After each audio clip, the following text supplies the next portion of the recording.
Vishwambhara cinema విడుదల late అవ్వడానికి కారణం చాలామంది ఏమనుకుంటా ఉంటారంటే ఈ సినిమాకి సంబంధించి ఇంతకుముందు ఒక గ్లిమ్స్ విడుదలైంది కాబట్టి విఎఫ్ఎక్స్ అనేది సరిగ్గా లేకపోవడం వల్ల ఈ సినిమా విడుదల లేట్ అవ్వడానికి కారణం ఇదే అని చెప్పి చాలామంది అనుకుంటా ఉంటారు. కానీ వాస్తవానికి ఈ కారణంతో పాటు మరి కొన్ని బలమైన కారణాలు ఉన్న సంగతి చాలామందికి తెలవకపోవచ్చు. ఈ సంగతి ప్రత్యేకంగా ఇప్పుడు ఎందుకు చెప్తున్నానంటే ఈ మధ్యకాలంలో నన్ను ఒక సబ్స్క్రైబర్స్ కామెంట్ ద్వారా అడిగిందండి. అదేంటంటే అన్న ఈ సినిమా ఎప్పుడు వస్తుంది అని చెప్పి చాన్నాళ్ళు బట్టి మేము ఎదురు చూస్తున్నాం, కానీ విఎఫ్ఎక్స్ వల్లే ఈ సినిమా లేట్ అవుతుందని చెప్పి కారణం అనేది చెప్తున్నారు కదా. అన్ని సినిమాలకు విఎఫ్ఎక్స్ అనేది ఉంటుంది కదా, ఇంచుమించు కొన్ని సినిమాలకు ఎక్కువ ఉంటుంది, కొన్ని సినిమాలకు తక్కువ ఉంటుంది కదా. మరి ఎప్పుడో షూటింగ్ మొత్తం పూర్తి అయిపోయిందని చెప్పారు కదా, విఎఫ్ఎక్స్ అనేది ఇంత లేట్ అవుతుందా, అసలు గ్రాఫిక్స్ అయినా కారణం లేకపోతే ఇంకేమైనా కారణాలు ఉన్నాయని చెప్పి నన్ను ఒక సబ్స్క్రైబర్స్ అడిగారండి. అంటే ఈ విషయం మీద ఒక వీడియో చేసి ప్రతి ఒక్కరికి ఉన్న డౌట్ అనేది క్లియర్ చేద్దామన్న ఉద్దేశంతోనే ఈ వీడియో చేస్తున్నాను అనమాట. సో ఈ సినిమా పైన ఈ సినిమా విడుదల పైన ఉన్న డౌట్లు అనేది ఒక్కసారి మనం మాట్లాడుకునేటట్లయితే మీకు ఒక క్లారిటీ అనేది వచ్చేస్తుంది అనమాట. ముఖ్యంగా మనం ఇక్కడ గుర్తుపెట్టుకోవాల్సింది ఏంటంటే ఈ సినిమాకి సంబంధించి మొదట్లో వీళ్ళు ఏమైతే అనుకున్నారో ఆ కథ కన్నా ఇంకాస్త బెటర్గా ఈ సినిమాని తీద్దామన్న ఉద్దేశంతోనే ఈ కథ కొద్దిగా చేర్పులు మార్పులు చేశారటండి. అంటే ఒక కథను చేర్పులు మార్పులు చేయాలంటే చాలా టైం తీసుకుంటుంది అనమాట. ముఖ్యంగా ఇలాంటి సినిమాలకు కథ చేర్పులు మార్పులు చేస్తే ఇంతకు ముందే ఈ సినిమాని తీసేశారు. అంటే ఆ మధ్యకాలంలో ఈ సినిమా విడుదలైపోతుందని చెప్పి సంక్రాంతి పండుగ సందర్భంగా వచ్చేస్తుందని చెప్పేసి ఒక గ్లిమ్స్ని విడుదల చేశారు. అంటే అప్పుడే సినిమా పూర్తయిపోయింది. కానీ ఆ గ్లిమ్స్ అనేది నాసి రకంగా ఉండటం వల్ల చాలామంది విమర్శించడం వల్ల ఇది కరెక్ట్ కాదు, ఈ సినిమాని ఈ విధంగా విడుదల చేసినట్లయితే ఈ ఒక్క గ్లిమ్స్కే ఇన్ని విమర్శలు వచ్చాయి కాబట్టి ఈ సినిమాని మనం విడుదల చేసినట్లయితే ఎక్కడో దెబ్బ కొట్టే అవకాశం ఉందన్న ఉద్దేశంతోనే ఈ సినిమాకి సంబంధించిన టీం, అంటే నిర్మాత కావచ్చు, డైరెక్టర్ కావచ్చు, మెగాస్టార్ చిరంజీవి గారు కావచ్చు, వీళ్ళందరూ కూర్చొని మాట్లాడుకుంది ఏంటంటే ఎంత ఖర్చు అయినా పర్లే, ఎంత లేట్ అయినా పర్లే, ఈ సినిమాలోని ఉన్న కథను కాస్తంత చేర్పులు మార్పులు చేసి అప్పుడు విడుదల చేద్దామన్న ఉద్దేశంతోనే చేర్పులు మార్పులు చేశారండి. మరి చేర్పులు మార్పులు చేసినంత మాత్రాన ఇక వెంటనే విడుదలైపోయిందా అంటే అది కాదు. ఇంతకుముందు మనం మాట్లాడుకున్నట్లుగా ఈ సినిమాకు సంబంధించి విఎఫ్ఎక్స్ కూడా బలమైన కారణం అన్నమాట. అదేంటంటే ఒక హాలీవుడ్ స్థాయిలో ఒక రేంజ్లో ఉండాలన్న ఉద్దేశంతోనే ప్రతి ఒక్కరిని కూడా మనం సినిమా థియేటర్లో కూర్చున్న తర్వాత అంటే చిన్న పిల్లల నుంచి వృద్ధాప్యంలో ఉన్న వాళ్ళందరినీ ఆకట్టుకునే విధంగా విఎఫ్ఎక్స్ అనేది ఉండాలన్న ఉద్దేశంతోనే భారీ, అంటే ఎంత ఖర్చు అయినా పర్లేదు, కానీ ముఖ్యంగా వీళ్ళు ఏమనుకుంటున్నారంటే ఎంత ఖర్చు అయినా పర్లేదు, ఎంత లేట్ అయినా పర్లేదు, ఈ సినిమా అనేది ఒక రేంజ్లో ఉండాలన్న ఉద్దేశంతోనే దీనికి సంబంధించిన విఎఫ్ఎక్స్ అనేది జరుగుతూనే ఉన్నాయన్నమాట.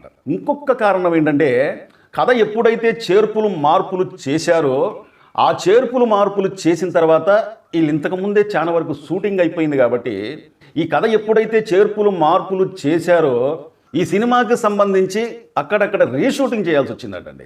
మరి కథను చేర్పులు మార్పులు చేసినట్లయితే ఖచ్చితంగా రీషూటింగ్ అనేది ఉంటుంది అనమాట. ఇలాగ రీషూటింగ్ చేయడం కూడా ఒక బలమైన కారణం అనమాట. ఈ సంగతి చాలా మందికి తెలవకపోవడం వల్ల అరే ఏంది ఎప్పుడూ రిలీజ్ చేస్తున్నాను కదా, ఇంకా రిలీజ్ అవ్వకపోవడం ఏంటి, విఎఫ్ఎక్స్ అనేది చాలా భారీ ఎత్తున చాలా బడ్జెట్తో నిర్మిస్తున్న సినిమాలు కూడా రిలీజ్ అయిపోతానే వచ్చేస్తానే మనం చూస్తూనే ఉన్నాం కదా, మరి ఈ సినిమా ఎందుకు రిలీజ్ అవ్వట్లేదని చెప్పి చాలామందికి ఒక డౌట్ అనేది ఉందన్నమాట. సో అంతేకాకుండా ముఖ్య కారణం ఏంటంటే ఇప్పుడు దాదాపు సినిమా మొత్తం కూడా పూర్తయిపోయింది, అంటే విఎఫ్ఎక్స్ ఇవన్నీ కూడా పూర్తయిపోయినాయి. కానీ ఈ టైంలో ఒకవేళ ఈ సినిమా విడుదల చేశారనుకోండి, ప్యాన్ ఇండియా సినిమాలు ఈ మధ్యకాలంలో చాలా సినిమాలు విడుదలవుతున్నాయి. మనశంకర్ వరప్రసాద్ సినిమా కాంచి మనం చూసుకున్నట్లయితే అంతకుముందు బాలకృష్ణ గారి సినిమా ఒకటి, ప్రభాస్ గారి సినిమా ఒకటి, చిరంజీవి గారి సినిమా ఒకటి, అంతేకాకుండా పవర్ స్టార్ పవన్ కళ్యాణ్ గారి సినిమా ఒకటి, నెక్స్ట్ ఇప్పుడు రాబోతున్న పెద్ద సినిమా ఒకటి, ఇలాగే చాలా సినిమాలు ఉన్నాయి. అందువల్ల ఒక భారీ బడ్జెట్తో నిర్మిస్తున్న సినిమా ఇన్ని ప్యాన్ ఇండియా సినిమాల మధ్యలో విడుదల ఒకవేళ అయినట్లయితే ఇక్కడ మెగాస్టార్ చిరంజీవి గారి రికార్డు స్థాయిలో థియేటర్లు దొరకడం చాలా కష్టమైపోయింది అనమాట. అంటే ఇక్కడ మనం ముఖ్యంగా ఆలోచించాల్సింది ఏంటంటే కోలీవుడ్ నుంచి బాలీవుడ్ నుంచి కూడా సినిమాలు విడుదలవుతూ ఉంటాయి కాబట్టి మన తెలుగు రాష్ట్రాలలో కూడా వాళ్ళకి థియేటర్లు కావాలి కాబట్టి మెగాస్టార్ చిరంజీవి గారు నటించిన విశ్వంబర సినిమాకి థియేటర్ల కొరత వచ్చే అవకాశాలు ఉంటాయన్న ఉద్దేశంతో అంటే ఫ్రెష్గా ఏ సినిమా కూడా ఇక రిలీజ్ లేదు మన సినిమా తప్ప అనుకునే డేట్ కోసం వీళ్ళు ఎదురు చూస్తున్నారండి. అంటే ఈ సినిమాకు సంబంధించిన నిర్మాత యూవి క్రియేషన్స్ వాళ్ళు వీళ్ళు ఏం ఆలోచిస్తున్నారంటే ఎవరు సినిమా రిలీజ్ లేనప్పుడు, ఏ అగ్ర హీరో సినిమా ఎవరి సినిమా రిలీజ్ లేనప్పుడు ఈ సినిమాని విడుదల చేద్దాం అన్నట్టుగా ఒక మంచి ప్లానింగ్తో ఉన్నట్టుగా తెలుస్తుంది అనమాట. అంటే చాలా మంది అనుకోవచ్చు, అంటే వేరే సినిమాలతో పోటీ పడలేక వీళ్ళు రిలీజ్ అనేది ఆఫ్ చేస్తున్నారని చెప్పి చాలా మందికి డౌట్ అనేది రావచ్చు. అది కాదు.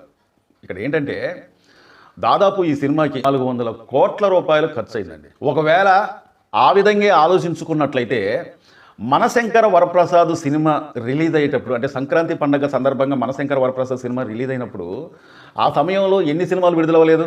రవితేజ గారి సినిమా ఉంది, ప్రభాస్ గారి సినిమా ఉన్నాయి, కొన్ని చిన్న సినిమాలు ఉన్నాయి, కొన్ని పెద్ద సినిమాలు ఉన్నాయి. అయినా సరే ఆ సినిమా అనేది విడుదలైంది, ఘన విజయం సాధించింది అనమాట.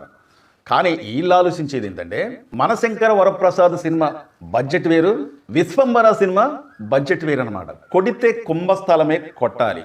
ఏ సినిమా రిలీజ్ లేని టైంలో విశ్వంబర సినిమాని మనం ఒకవేళ విడుదల చేసినట్లయితే అత్యద్భుతమైన కలెక్షన్లతోనే బాక్సాఫీస్ను షేక్ చేద్దాం, రికార్డులు సృష్టిద్దాం, మంచి డేట్ కోసం వీళ్ళు ఎదురు చూస్తున్నారండి.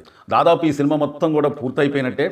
ఇప్పుడు విడుదల చేయాలన్నా చేయొచ్చు, కానీ వీళ్ళ ఉద్దేశం అనేది ఏ సినిమాకి డ్యామేజ్ జరగకూడదు, అలాగే వీళ్ళ సినిమాకు కూడా ఎట్లాంటి ఇబ్బంది కలగకూడదు. ముఖ్యంగా ఏంటంటే థియేటర్ల కొరత, రికార్డు స్థాయిలో థియేటర్లు దొరకాలన్న ఉద్దేశంతోనే వీళ్ళు ఈ నిర్ణయం తీసుకున్నట్టుగా తెలుస్తుందండి. దాదాపు ఈ సినిమా జూలై నెలలో ఈ సినిమా ఖచ్చితంగా విడుదలవుతున్నట్టుగా తెలుస్తుందన్నమాట.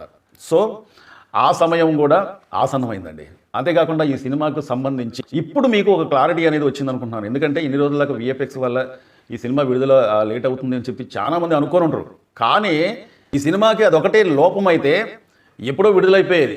కానీ ఇప్పుడు నేను చెప్పినట్టుగా దాదాపు 4-5 కారణాలు ఉన్నాయన్నమాట, బలమైన కారణాలు ఈ సినిమా విడుదలవ్వకుండా ఉంటానికి. ఈ సినిమా కథ విషయానికి వచ్చినట్లయితే, ఇక్కడ నేనేం లీక్ చేయట్లేదు, కానీ ఈ సినిమా కథ విషయానికి వచ్చినట్లయితే 7 లోకాల 14 లోకాలకు సంబంధించి ఈ సినిమా అనేది కథ అనేది ఉంటుందండి. అంతేకాకుండా పంచభూతాలు, గాలి, నీరు, నిప్పు, నేల, ఆకాశం, ఇలాగా పంచభూతాలకు సంబంధించిన కథతో పాటు 7 లోకాలు, 14 లోకాలకు సంబంధించి ఆ 14 లోకాలలో వింత జంతువులు, వింత రాక్షసులు, టోటల్గా ఈ సినిమా మొత్తం మీద 5000 విఎఫ్ఎక్స్ షాట్స్ అనేది ఉంటాయటండి. 5000 విఎఫ్ఎక్స్ షాట్స్ అంటే ఆషామాషా విషయం అయితే కాదు. ఒకవేళ ఈ సినిమా విడుదలైన తర్వాత మీరే చూస్తారు, మీరు చూసిన తర్వాత అప్పుడు తెలుస్తుంది అనమాట. 5000 విఎఫ్ఎక్స్ షాట్స్ అంటే ఒక రేంజ్లో ఈ సినిమా అనేది ఉండబోతుంది అనమాట. సో మరి అలాంటి సినిమా విడుదలయ్యేటప్పుడు థియేటర్ల కొరత అనేది ఖచ్చితంగా ఉంటుంది. విశ్వంబర సినిమాకి ఒక స్థాయిలో, అంటే రికార్డు స్థాయిలో థియేటర్లో దొరకాలన్న ఉద్దేశంతో ఈ లేటుకు కారణమవుతుందన్నమాట. అదే జూలై నెలలో ఒకవేళ వచ్చినట్లయితే అప్పుడు ఇంచుమించు అన్ని సినిమాలు విడుదలైపోతాయి. చాలామందికి ఈ సినిమా గురించి, విడుదల గురించి ఎందుకు లేట్ అవుతుందని చెప్పి చాలామంది అనుకొని ఉంటారు. కాబట్టి ఈ సినిమా ఎందుకు విడుదల లేట్ అవుతుంది అనేది చాలామందికి ఒక క్లారిటీ అనేది వచ్చింది. చాలామంది మా వీడియో చూస్తున్నారు కానీ సబ్స్క్రైబ్ చేసుకోకుండా చూస్తున్నారంటే దయచేసి మీరు మమ్మల్ని సబ్స్క్రైబ్ చేసుకుంటే మమ్మల్ని ఎంకరేజ్ చేసేందుకు ఈ వీడియోపై ఒక లైక్ చేయండి, మీ అమూల్యమైన కామెంట్ తెలుపుతారని చెప్పి కోరుకుంటూ, మా వీడియో నచ్చితే సబ్స్క్రైబ్ చేసుకోండి. మరో మంచి వీడియోతో మళ్ళీ మేము ముందుకు వస్తా. Thank you.